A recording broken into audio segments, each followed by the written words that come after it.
Hey, Buckskin Bill here, and it's time to get back in the leather shop to show you how I created this beautiful two-tone belt. Let's get started. I started by cutting 1.5 inch blank from 8 to 9 ounce veg tan leather using a strap cutter. I then cased the belt blank, and using a wing divider I lightly scribed a center line down the belt, and then scribed 2 lines on either side 1/4 inch from the center line. Using the basket weave X511, I placed the inside leading edge on the center line with the trailing inside leg touching the line 1/4 inch from the center line. This ensures our angle is correct. After the initial stamp, the second impression again begins with the inside leading edge on the center line, but now the trailing inside leg rests in the outside leg of the previous impression.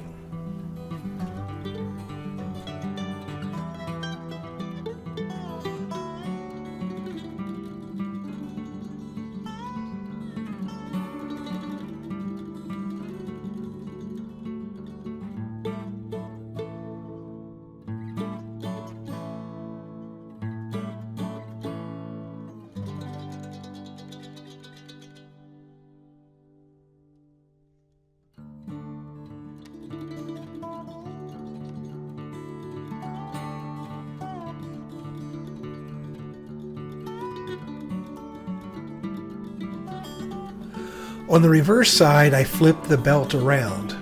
Now the inside leading edge needs to line up on the center line with the pattern on the opposite side of the center line. The 2 points come together to form an arrow. Then line up the next impression following the same pattern as the first side. These patterns continue the full length of the belt.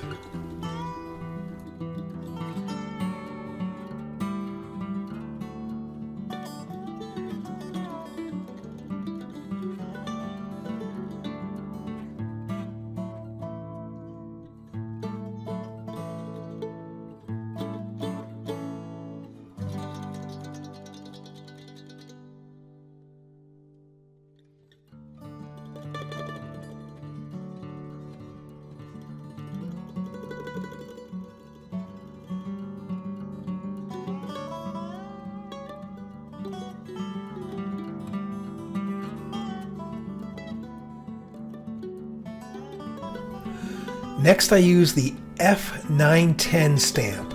It's a triangular stamp with vertical lines running through it. You place this stamp right up into the tip of the triangle, which accentuates the point and also serves the purpose of covering the lightly scribed center line.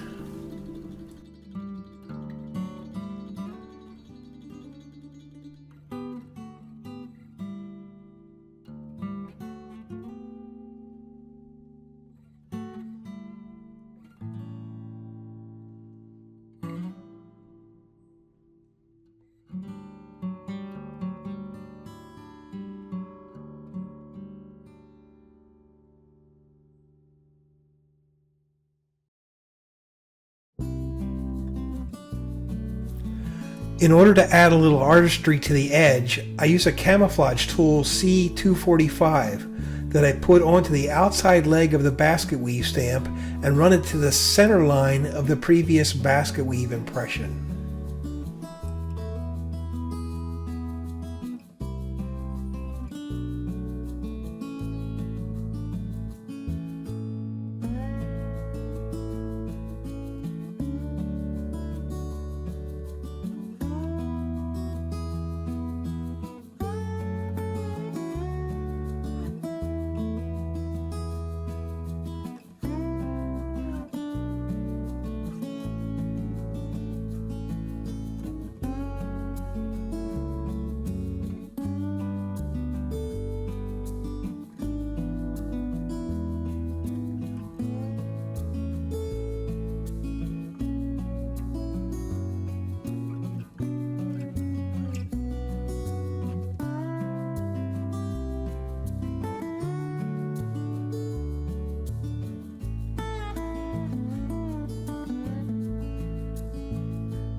Finally, I used Craft Tool S932 to add a light circle inside of the camouflage tool.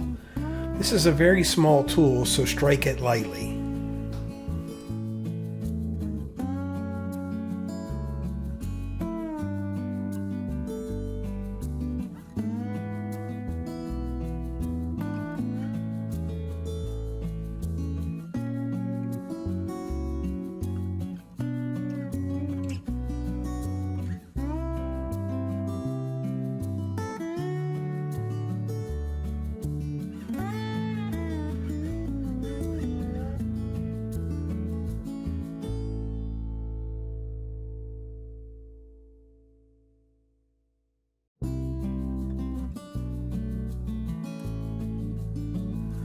I use the edge beveler to bevel the front and back sides of the belt before burnishing.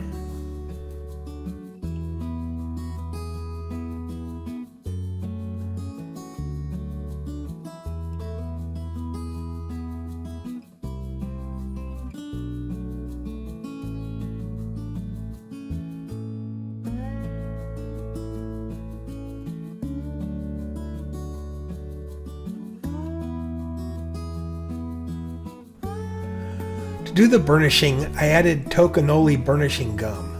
This is the first time I've ever tried this product, and I was well satisfied with it. Additionally, I used it on the flesh side of the leather and burnished that to give it a more finished look.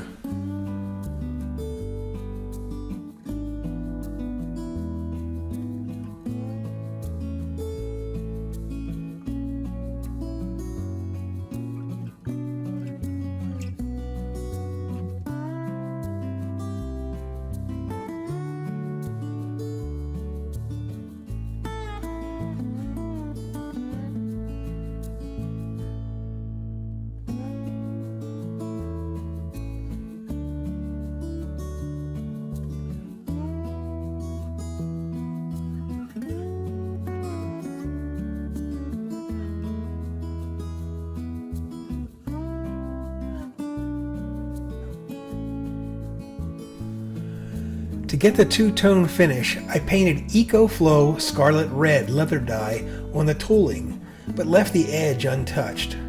I allowed the first coat to dry and then painted on the second coat.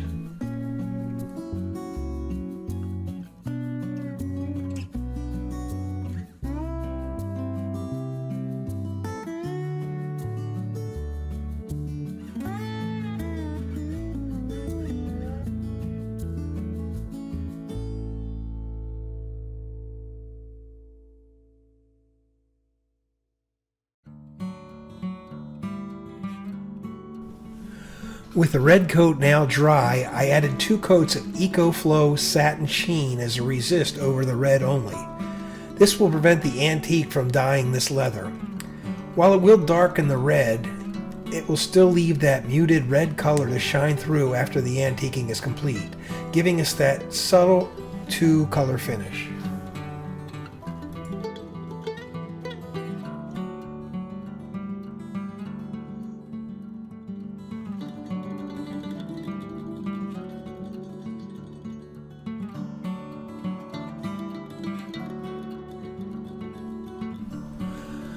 I cut the belt to length, then finished the edges with the edge beveler and burnished them to prepare for antiquing.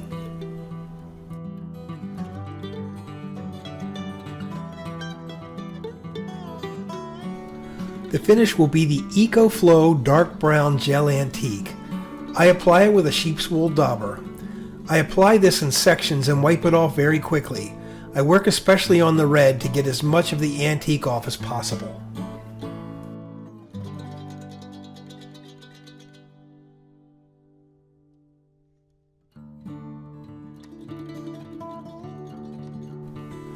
I use 2 paper towels, the first to get off the excess antique and then the second to get any residual. Finally, I will come back across with a clean cloth to buff and get any lingering antique.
I continue this same process through the rest of the belt, being sure to blend the intersections of the dye.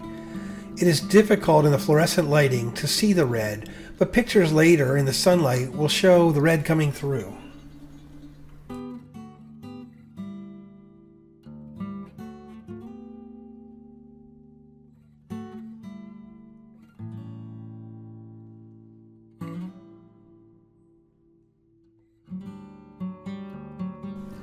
For the purpose of keeping this video short, I did not show the burnishing of the back side of the belt or applying the antique to the back.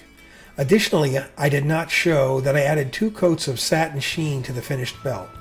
I also did not show adding the hardware and punching the holes, as I have shown that in other videos.